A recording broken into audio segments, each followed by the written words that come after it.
Bismillahirrahmanirrahim. Assalamualaikum warahmatullahi wabarakatuh. Alhamdulillahirabbil alamin. Nahmaduhu wa nasta'inuhu wa nastaghfiruh. Wa na'udzu billahi min syururi anfusina wa sayyiati a'malina. May yahdihillahu fala mudhillalah wa may yudlil fala hadiyalah. Asyhadu an la ilaha illallah wahdahu la syarikalah wa asyhadu anna Muhammadan abduhu wa rasuluhu la nabiyya wa la rasula ba'dah. Allahumma shalli wa sallim wa barik ala Muhammadin wa ala alihi wa ashabihi ajma'in, amma ba'd. Wa qala Allah ta'ala fil Qur'anil Karim, a'udzu billahi minasyaitonir rajim, wa idza quri'al Qur'anu fastami'u lahu wa ansitu la'allakum turhamun. Wa qala Nabi sallallahu alaihi wasallam, khairukum man ta'alamal Qur'ana wa 'allamah. Shadaqallahul azim wa shadaqan nabiyyu sallallahu karim. Rabbi shrah li sadri wa yassir li amri wahlul 'uqdatam min lisani yafqahu qawli. Ma'asyiral muslimin, jamaah salat maghrib yang insyaallah dimuliakan oleh Allah Subhanahu wa taala. Alhamdulillah, pada kesempatan sore hari ini kita dikumpulkan oleh Allah Subhanahu wa taala dalam keadaan beriman, dalam keadaan sehat, ya, dalam keadaan taat, ya, beribadah pada Allah Subhanahu wa taala. Ini adalah salah satu dari beberapa nikmat yang diberikan oleh Allah Subhanahu wa taala kepada kita, yang mungkin sampai pada sore hari ini barangkali kita belum mensyukuri nikmat tersebut. Ya, jangan sampai kita termasuk golongan yang kemudian digolongkan oleh Allah Subhanahu wa taala menjadi orang-orang yang kufur. Ya, meskipun cara kita bersyukur kepada Allah Subhanahu wa taala berbeda-beda. Ya, meskipun cara kita bersyukur kepada Allah Subhanahu wa taala antara satu dengan yang lainnya mungkin tidak sama. Yang saat ini kita diberikan sehat oleh Allah Subhanahu wa taala, alhamdulillah. Ya, gunakan sehat tersebut dengan sebaik-baiknya. Yang saat ini kita diberikan keimanan oleh Allah Subhanahu wa taala karena kita taat, sehingga kita bisa kuat iman kita di dalam hati, bisa menjalankan panggilan-panggilan Allah. Salah satunya sholat maghrib kita di sini, dan mudah-mudahan kita juga ibadah sholat maghrib kita diterima oleh Allah. Amin. Yang kedua, sholawat serta salam, ya, mudah-mudahan selalu tercurahkan kepada baginda Rasulullah Shallallahu Alaihi Wasallam. Ya, karena bukti daripada cinta kita, barang siapa yang bersolawat satu kali kepada Nabi Muhammad, maka dia akan diberikan 10 kebaikan oleh Allah Subhanahu wa taala. Ya, Maha murah. Ya, cukup mengucapkan ya, Allahumma sholli ala Muhammadin wa ala alihi wa sahbihi ajmain. Boleh Allahumma sholli ala Muhammad wa ala ali Muhammad juga boleh, karena sholawat Nabi ini tergantung masing-masing. Ada yang mempermasalahkan Allahumma sholli ala sayyidina Muhammadin wa ala alihi sayyidina Muhammadin. Ya, wah, ini bacaan ini nggak boleh ini. Jadi yang dipermasalahkan itu bagi orang-orang yang tidak mengucapkan salawat, terlebih di keutamaan hari Jumat. Jadi maghrib ini tadi ditandai dengan azan maghrib. Niki nek dalam kalender Islam niko sudah memasuki hari Jumat. Ini malam Jumat. Ya, sampai besok Jumat sore, ya, maka banyak fadilahnya, kita insya Allah sudah mengerti. Di antaranya adalah memperbanyak membaca sholawat Rasul, ya, baik itu sholawat sugro maupun sholawat kubro, monggo, ya. Apalagi membaca surah Al-Kahfi.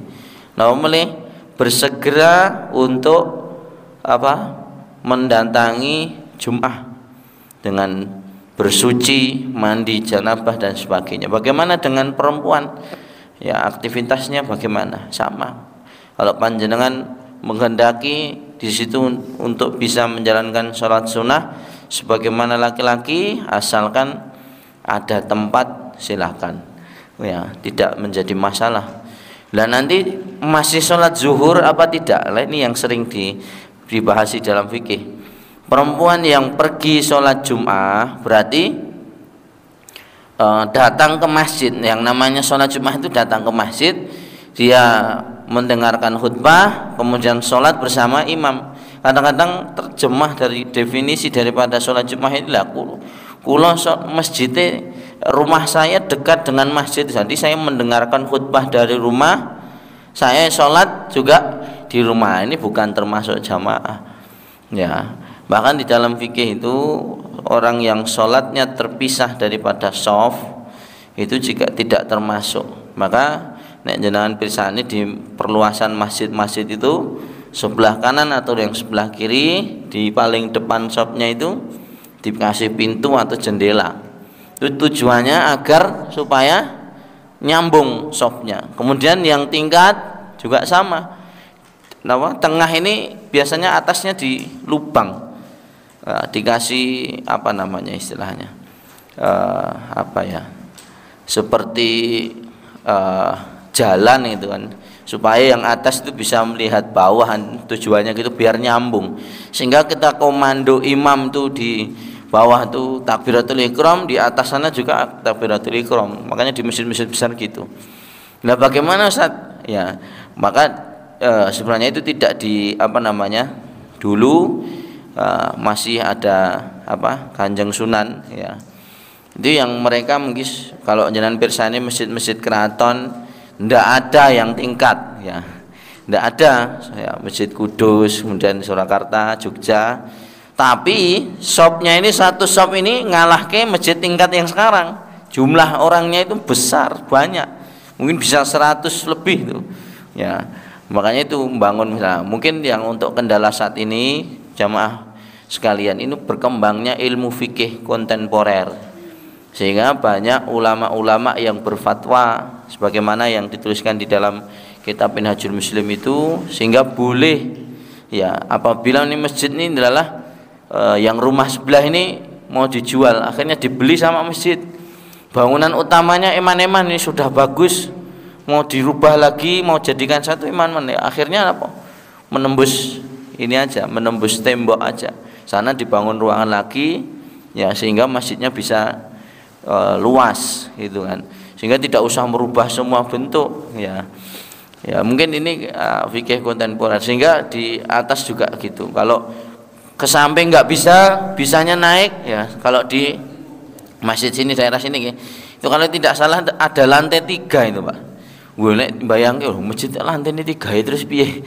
Karena memang nggak bisa, kalau mau perluasan ke samping nggak bisa, bisanya ke atas, maka yang dibangun juga ke atas. Ya, wallah alam. Nah, dengan begitu pendapat para ulama itu juga berbeda-beda. Ya, ada yang berpendapat kalau makmum yang tidak bisa melihat makmum di depannya, ya, maka dia tidak ikut gitu, tidak bisa ikut. Ya, artinya terputus. Wallah alam, niku pendapatnya beda-beda ya. Kalau dikasih jendela tetap mesti ada jaraknya, nggak mungkin, ya, kecuali temboknya dijebol nanti shopnya jadi satu. Nah, itu mungkin bisa. Tapi kalau hanya jendela kan mungkin hanya sebatas ketika ruko, ya ruko. Tapi sekarang di masjid-masjid itu sudah fasilitasnya masya Allah luar biasa. Di lantai 3 pun masih bisa melihat imam. Loh, caranya gimana? Ya, dengan layar.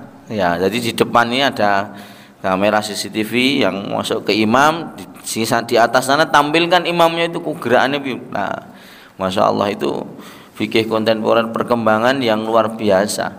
Makanya apakah masih ada ulama yang sekarang yang menemukan ilmu fikih yang tersembunyi di dalam Quran? Masih ada, Pak. Masya Allah, itu tingkat kecerdasan yang luar biasa. Ya, berkah orang mempelajari ilmu Al-Quran sehingga bisa dirasakan sampai sekarang.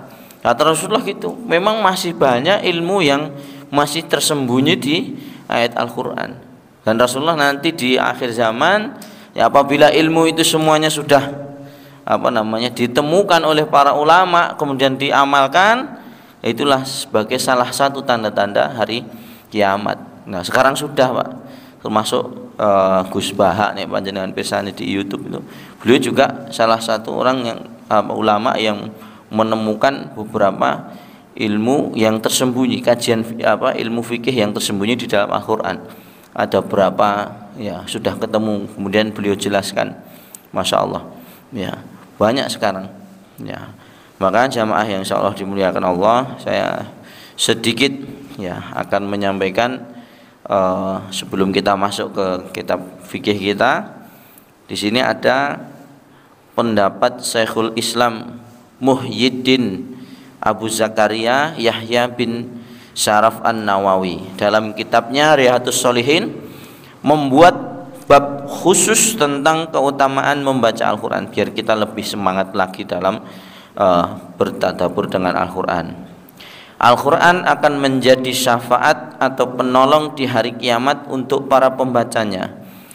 An Abu Umamah radhiyallahu anhu qala sami'tu Rasulullah sallallahu alaihi wasallam yaqul iqra'ul Qur'an fa innahu ya'ti yaumal qiyamati syafi'an li ashabihi, rawahul Muslim. Dari Abu Umamah, aku mendengar Rasulullah sallallahu alaihi wasallam bersabda, bacalah Al-Quran, maka sesungguhnya ia akan menjadi syafaat bagi para pembacanya di hari kiamat. Bahkan di dalam Quran itu ada satu surat, masya Allah, yang keutamaannya luar biasa. Ya, nopo ketika dibaca menika ada beberapa keutamaan. Salah satunya adalah surah Al-Mulk atau yang kita baca itu.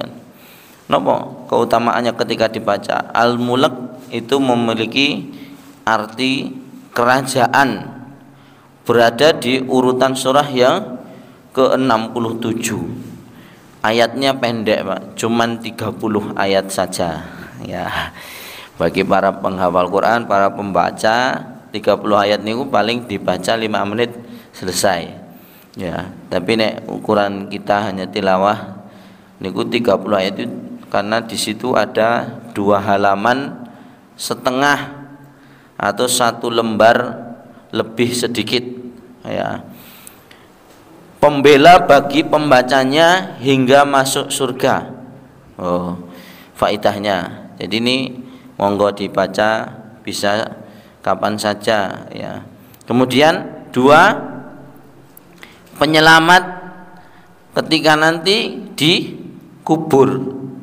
Ya. Ada ulama yang mengatakan ya bahwa surat Al-Mulk ini nanti akan menjadi penyelamat dan menolak azab atau siksa kubur bagi yang menghafalkannya atau yang membacanya. Jadi jangan mboten usah khawatir, Pak. Keterangannya pendapat ulama bagi yang membaca atau yang menghafalkannya. Ya, sehingga nanti akan diselamatkan dari siksa kubur. Ya, tapi dibaca, tidak terus hafal lalu kemudian ditinggal. Tujuan daripada menghafal ini sebenarnya apa? Agar kita lebih dekat, lebih mudah dalam kita bertadabbur dengan Al-Quran. Jadi mboten kok terus ngapalne, bar ngapalne niku terus dia mendapatkan pengakuan ya. Misalnya fulan al-hafid ya. Kemudian bisa meneruskan mendapatkan beasiswa sampai S3 Madinah ya. Tujuannya bukan itu sebenarnya. Ya, salah satu yang menjadi pengingat kita semuanya, kadang-kadang kita ini sudah berhasil menghafal. Misalnya orang berlomba-lomba untuk menghafalkan surah Ad-Duha sama Asyam. Ya, saya pernah mendengar itu di salah satu kajian pagi. Karena surat itu nanti akan digunakan untuk sholat, sehingga barang siapa yang membaca dalam sholatnya itu membaca surah Asyam dengan Ad-Duha, maka dia betul-betul akan dikabulkan permintaannya. Maksudnya sholat duha, Pak.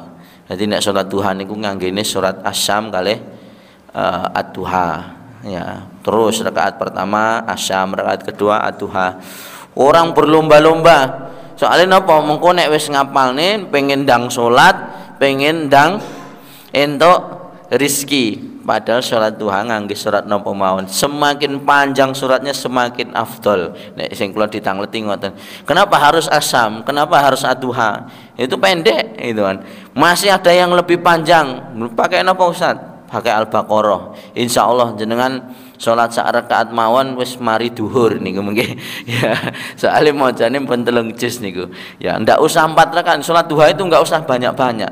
Ya, cukup 2 saja ning macane surat Al-Baqarah dengkleh niku mengke Pak nggih. Ya. Masyaallah kula guyoni kadang-kadang ngoten niku nggih. Yang ketiga, dianjurkan untuk dihafal.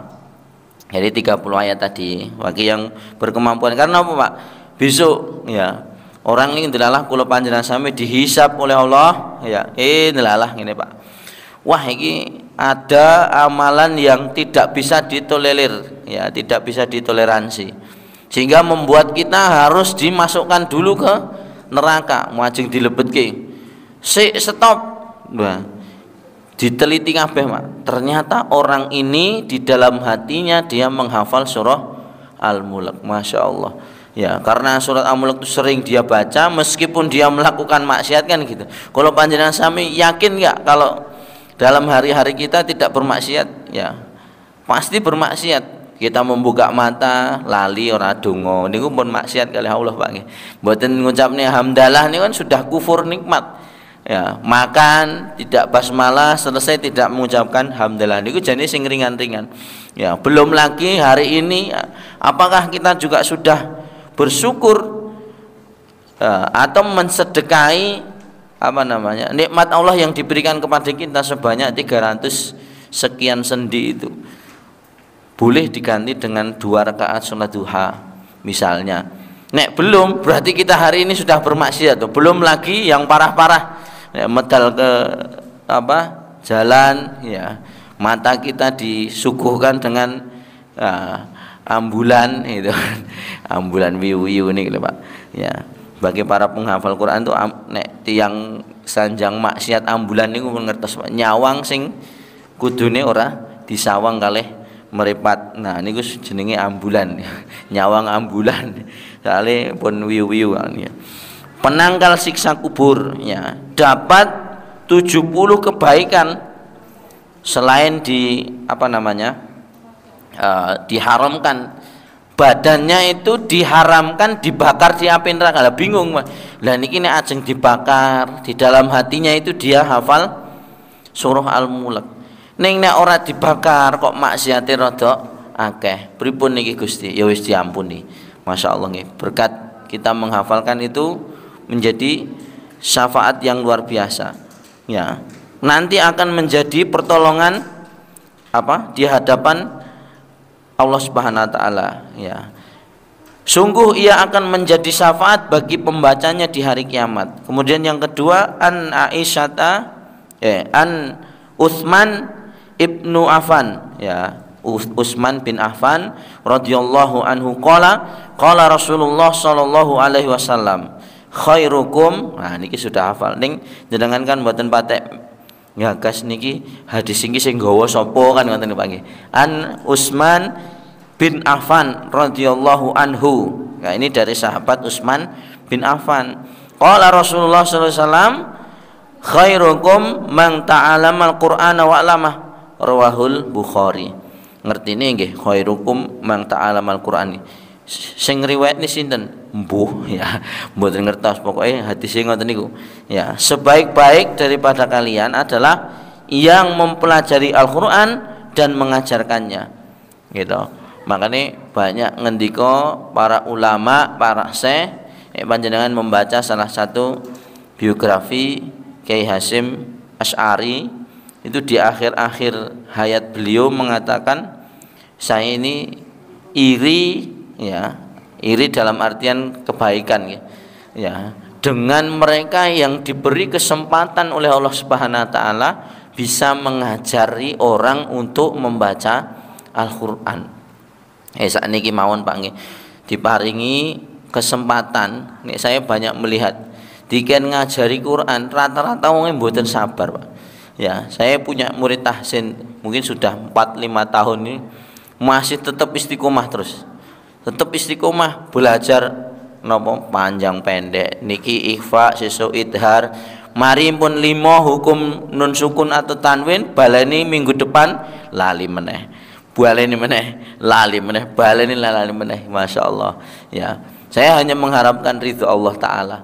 Ya, sehingga ketika orang diberi kesempatan itu sampai ngendikane napa Kiai Hasyim Asy'ari menyampaikan gitu, saya iri dengan orang-orang yang diberi kesempatan oleh Allah Subhanahu wa taala untuk bisa mengajari orang lain bisa membaca Al-Qur'an.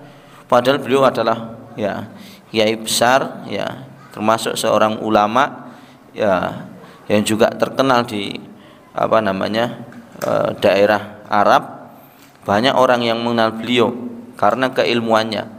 Ya, di situ ada hadis Bukhari, ada hadis Muslim. Ya, dalam sebuah biografi itu beliau banyak sekali menghafalkan hadis termasuk Bukhari, Muslim. Panjenengan bisa membayangkan.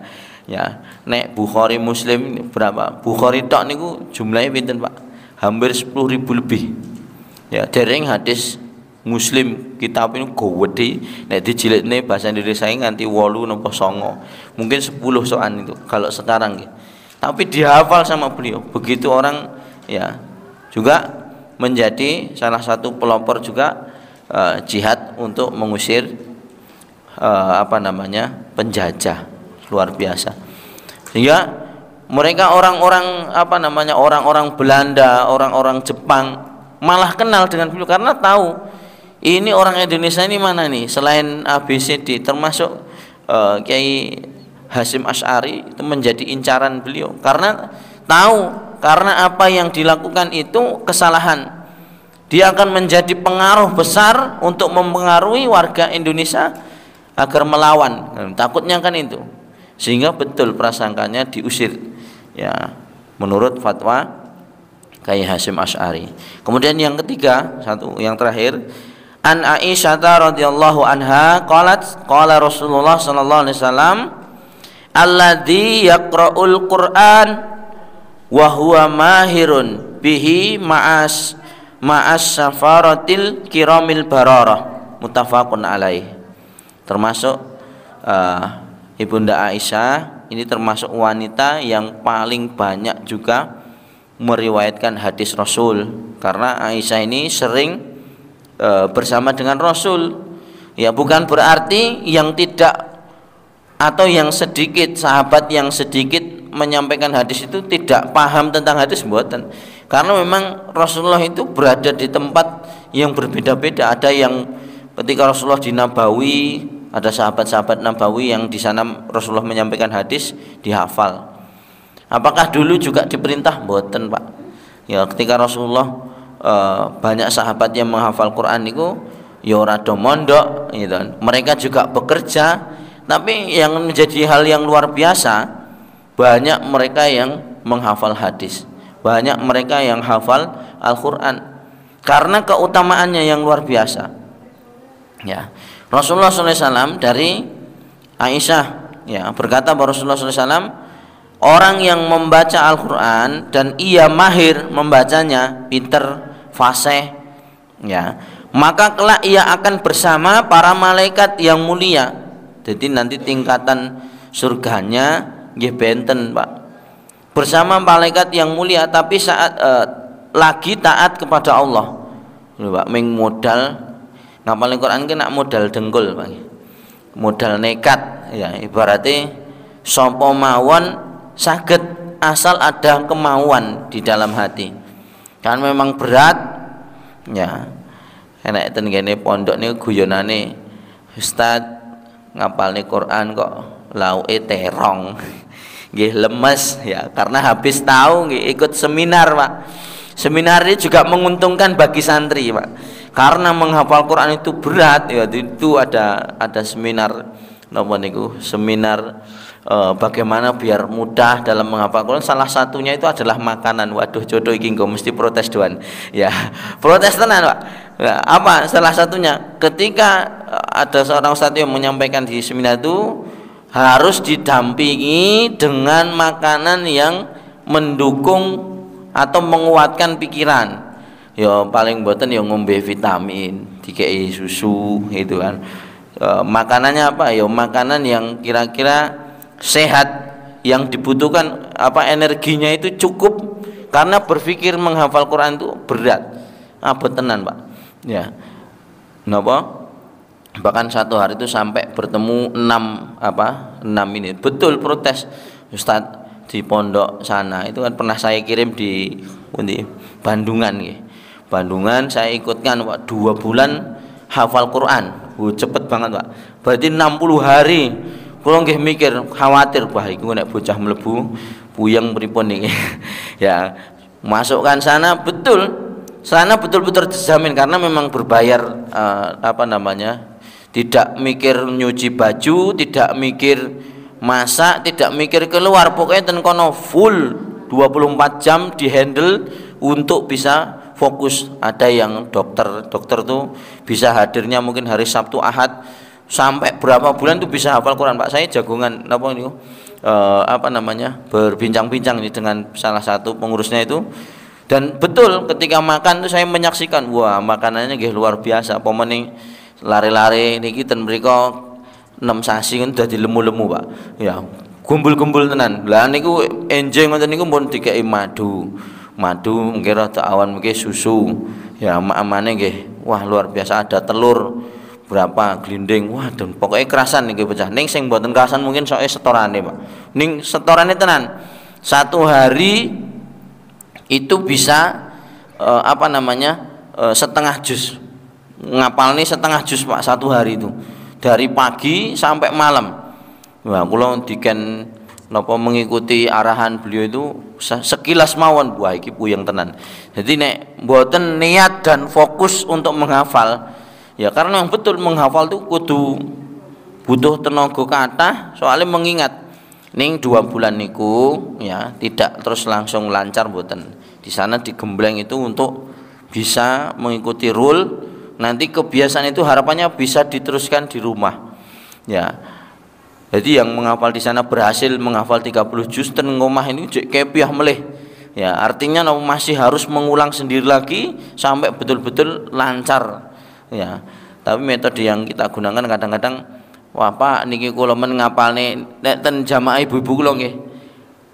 Niki 1 bulan ini menghafal surah At-Tariq ngoten. Ya. Bulan terakhir ya, akhir bulan tahsin itu setoran, Pak. Wassamai wat-tariq wa ma adraka sampai akhir. Niku enten mawon alasane, Pak. Enten sing mboten mlebet, Pak. Kula pripun niki kula dodol ten pasar. Niki kula momong putu ya, kula niki wah gayeng niki, Pak. Jadi dengan umur yang begitu nggih 70, ada yang 65, 70, ada yang bahkan 78, ada yang 80. Pun sepuh-sepuh, tapi semangat ngaose luar biasa. Selalu ditunggu ya. Nek kula mboten saged bisa berangkat tahsin itu biasanya sering, Pak kula niki pun jane wau pun siap gandeng jenengan mboten mlebet minggu depan dadi lali melih. Ya, jadi biasa ngoten, Pak. Ini semangat yang luar biasa. Mereka di kula paringi tugas hanya 1 ayat ketika 1 pertemuan, mboten berat. Ya, misalnya wassamai wat-tariq dihafalke betul sampai hafal. Ya, mungkin setoran 1 persatu. Besok minggu depan diulangi lagi, begitu terus. Makanya hampir 4 tahun itu justru 30 dari ngerampung-rampung. Soalnya anggar ngapalne ucul baleni milih Pak. Tapi masya Allah ada beberapa yang mereka mungkin masih di umur 40 ya, umur 50 itu berhasil menghafal juz 30 ya. Kalau wingi nganti napa niku dikumpulkan dalam satu wadah pun Pak, saking beliau senenge ngapal juz 30 niku saged setoran dari surat An-Naba sampai Anas dijak piknik kabeh Pak. Masya Allah ya. Besok insya Allah ya niku ada yang berazam, salah satu jamaah itu insya Allah mungkin nopo pikniknya tambah adoh melih ya. Nek dek wingi ming teng Bandungan besok ke arah mana. Masya Allah itu karena saking senenge mereka bersyukur satu jamaah diajak piknik semuanya ya, termasuk saya juga alhamdulillah melu derek piknik itu kan, tumbas ke oleh-oleh Masya Allah karena saking semangatnya. Padahal nek dirasa hafalane Pak ditinggal piknik itu mulai mesti kecar meneh niku ya, kecar kerinting Bandungan wow gitu kan ya. Masya Allah, tapi semangat mereka untuk belajar Al-Quran luar biasa ya. Banyak sekali yang piai-piai sepuh sing tidak ada kesempatan Pak kula nek maos niku dadak ngangge senter Pak, kacamata lampu ngeten niki masih kurang terang, jadi nek maos ngoten ngangge kacamata terus disenteri sik ngeten niki, tapi istiqomahnya luar biasa. Nggih, jamaah yang insyaallah dimuliakan Allah Subhanahu wa taala, mari kita lanjutkan tentang kemarin saya jelaskan sunnah-sunnah muakkadah ya. Sekarang sunnah-sunnah ghairu muakkadah di dalam sholat, cepat mawon. Yang pertama yaitu adalah mengucapkan doa iftitah, subhanakallahumma wa bihamdika wa tabarakasmuka wa ta'ala jadduka wa la ilaha ghairuka.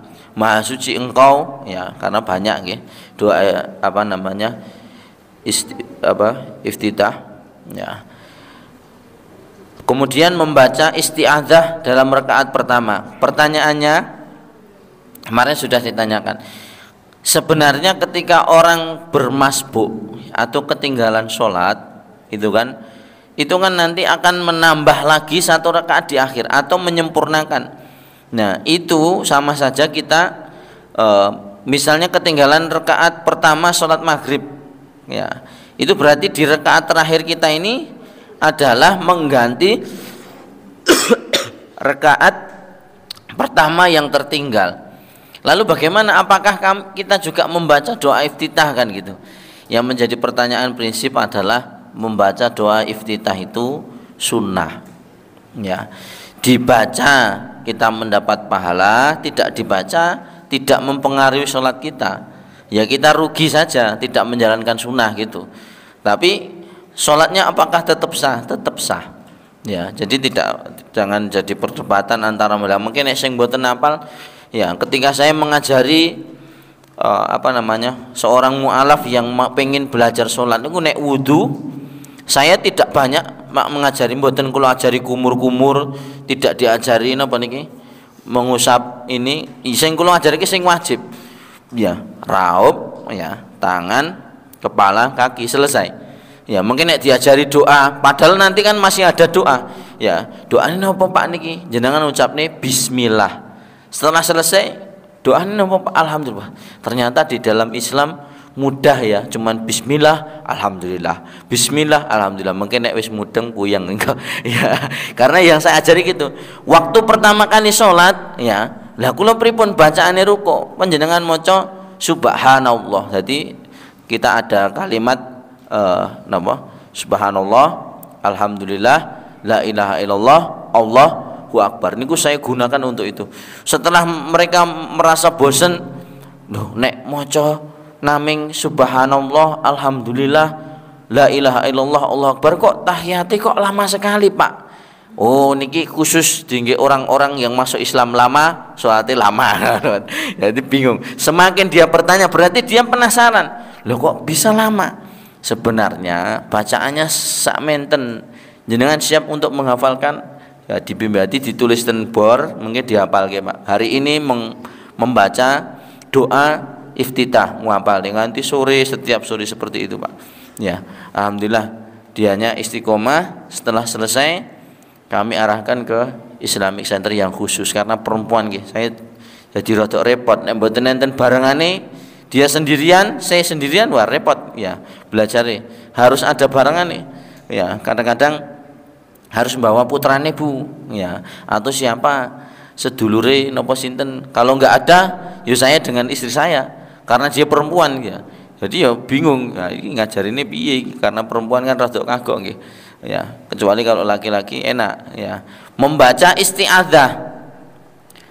Fa idza qara'tal Qur'an fasta'id billah minasyaitonir rajim. Barang siapa kamu membaca Al-Qur'an, maka di dalam Quran itu diperintahkan yang pertama kali diucapkan dalam membaca Al-Quran itu isti'adzah, kecuali dia memulai di awal surat. Misalnya mau membaca surah Toha ya, ta'awud dulu, a'udzubillahi minasyaitonir rajim, bismillahirrahmanirrahim, Toha ma anzalna. Nah, karena di awal surat. Kalau tidak, cukup membaca a'udzubillahi minasyaitonir rajim, misalnya bukan di awal. Innallaha wa malaikatahu yusholluna 'alan nabi, misalnya ila akhir ayat. Cukup dengan isti'adzah lalu membaca. Adabnya bagaimana? Sebelum selesai maka dia tidak boleh bercakap-cakap dengan yang lainnya. Harus sampai selesai ayat tersebut diucapkan. Karena yang dibaca ini adalah kalamullah. Ya, sudah sering kita mendengarkan Al-Qur'an, saking seringnya ketika ada orang yang baca Qur'an nih mboten kok mendengarkan terus panik ya. Kan ciri-ciri orang yang beriman itu, ada orang yang membaca Quran tuh dadanya bergetar, takut, mergone mudeng Pak. Sekarang ada orang yang baca Quran malah seneng, atau karena sudah sering mendengar tidak usahlah didengarkan, wong biasanya ya krungu. Itu kan panjenengan nek misalnya takziah ya, itu kan kadang-kadang murotal yang diputar atau korek itu kan biasanya sedih Pak. Napa jenengan nggih sedih karena mudeng artine mboten. Kita sama kadang sedih mergo sing maca muratale wau menyedihkan suarane, nadane kan gitu. Ya, jadi tidak sampai memahami pada maknanya, tapi setidaknya kita menghormati orang yang membaca Al-Qur'an, mendengarkan meskipun kita tidak paham seluruhnya. Oh, ini tadi seperti ini. Ya. Ketiga, mengangkat kedua tangan sampai bahu atau pundak ketika takbiratul ihram. Ya. Ini sudah. Kemudian mengucapkan amin setelah membaca surah Al-Fatihah. Berdasarkan riwayat beliau yang membaca ghairil maghdubi alaihim waladdallin, beliau mengucapkan amin dengan memanjangkan suaranya. Jadi ada beberapa kalimat. Apabila imam membaca ghairil maghdubi alaihim waladdallin, maka ucapan amin ya, karena sesungguhnya barang siapa yang ucapannya bersamaan kepada ucapan para malaikat, maka ia akan diampuni dari dosanya yang kecil yang telah lewat. Ya, dengan datang sholat berjamaah, misalnya kita dengar suara azan, wudhu dari rumah, berjalan ke masjid, nikuman pun untuk keutamaan Pak. Misalnya ten masjid menglungguh, ngoten men udah dapat.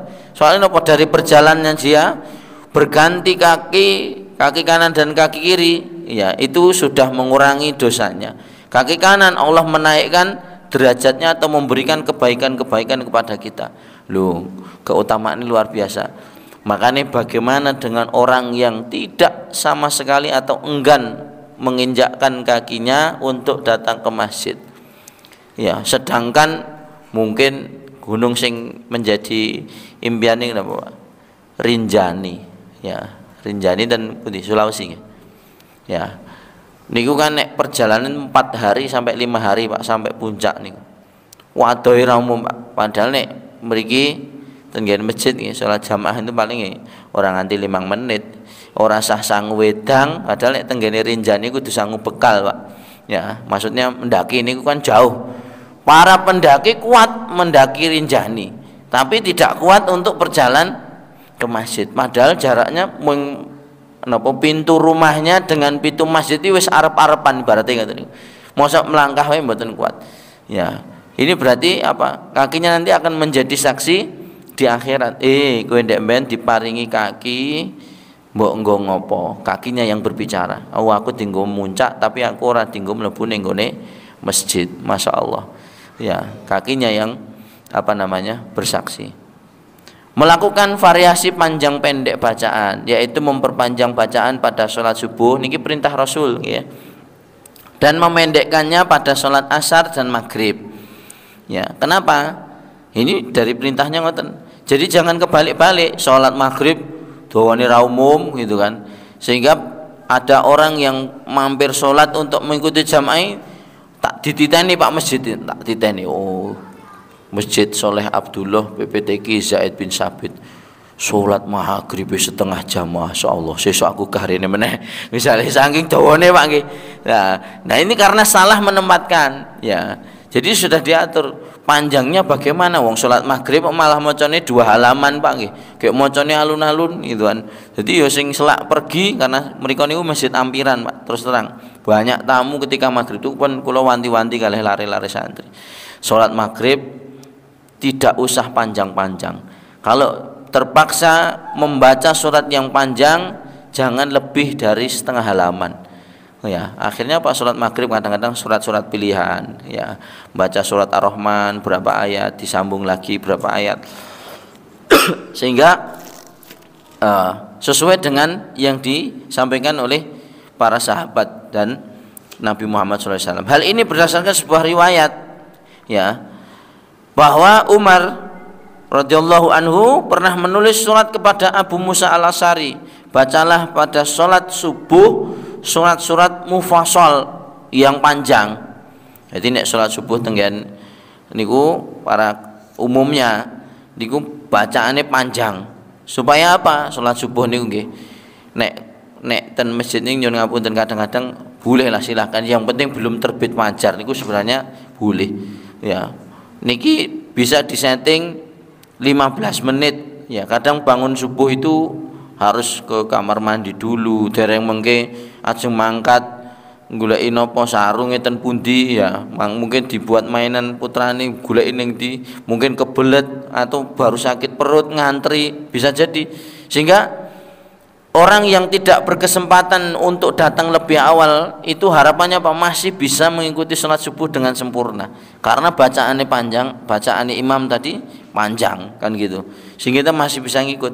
Lah ini malah diwalik, sholat maghrib dawane ra umum Pak nggih, tapi sholat subuh pendek maca alam nasrah la kasad innalillahi wa inna ilaihi raji'un. Sing imam sapa kae mesake sing telat, soalnya sholat subuh niku ming 2 rakaat, sangat pendek. Nek 2 rakaat salate pelit, alam nasrah laka sadra, yang kedua alam taro kaifa fa'ala rabbuka bi ashabil fil. Ya Allah niku gur pirang surat tok, yakin mesti banyak yang ketinggalan ya, banyak yang ketinggalan. Soalnya napa bangunnya kadang-kadang orang niku mboten sama, kadang-kadang mungkin setengah jam sudah bangun sebelum subuh. Enten sing dadak kudu salat, nek ora salat enten griya ora marem enten Pak. Makanya diberi jeda paling enggak ya 15 menit ya, antara waktu adzan dan iqamah itu 15 menit sampai 20 menit tidak masalah, yang penting tidak keluar belum keluar fajar itu kan. Kemudian berikutnya mengucapkan doa di antara 2 sujud,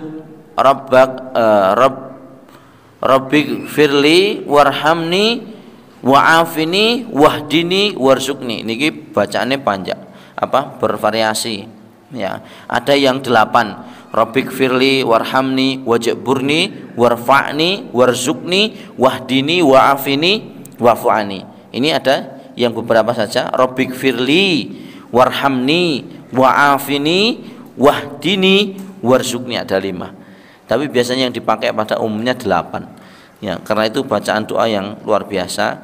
Kemudian yang poin berikutnya ini saya selesaikan kajeng benjing langsung ke bab yang baru ya.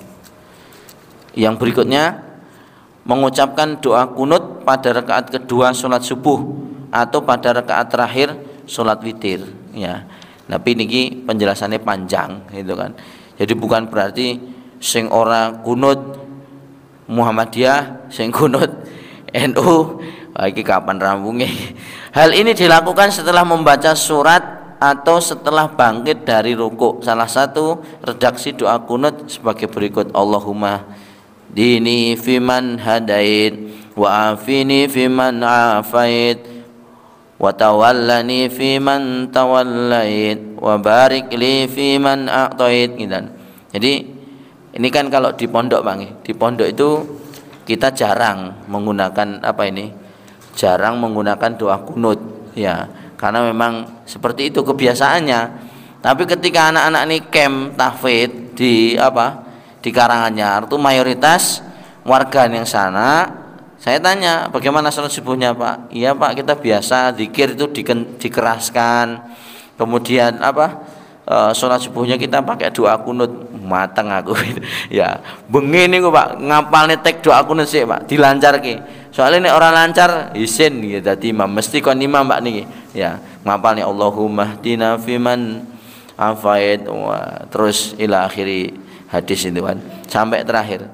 Nah, itulah sebenarnya Islam. Kalau saling memahami dan saling mengerti, kadang-kadang zikir di akhir sholat mawon itu jadi permasalahan. Saya pernah bertanya ini, bedanya apa orang yang zikir setelah sholat itu dikeraskan dan tidak? Sebenarnya tujuannya podo-podo Pak ya, tidak ada perintahnya. Jadi saya nggak berani mengikuti Ustaz. Bagaimana dengan orang-orang anak kecil? Makanya sekarang terjadi fenomena Pak, tiang kendongo zikir setelah sholat podo raiso kabeh ya, soalnya nyun ngapunten ten sekolahan ya ora diajari ya, ten gen TPA-ne ora diajari, ten gen masjid-e lha imame ya cuwetil, ra pernah ngajari belas ya. Makanya anak-anak tidak bisa zikir, kon zikir astagfirullahaladzim kuaku enggak bisa ya, alladzi la ilaha illa wal hayyul. Sekali berzikir ya, dulu kalau di salah satu sholat itu saya minta izin dengan ustadz-ustadz yang lain, mohon maaf Ustadz, di zikir sholat ini akan saya kencangkan supaya santri-santri ini bisa mengikuti ya, menghafal. Tujuannya kami edukasi. Lah di masyarakat bagaimana ya, monggo kalau di situ ada kajian bisa digunakan dengan, bahkan dan kajian kulo Jumat malam anak-anak santri ini saya wajibkan sebelum mulai kajian itu zikir setelah sholat sih Pak, sampai subhanallah subhanallah subhanallah subhanallah alhamdulillah alhamdulillah sampai 33. Jadi biar terbiasa ya, mungkin dongo mosok mboten saged Pak.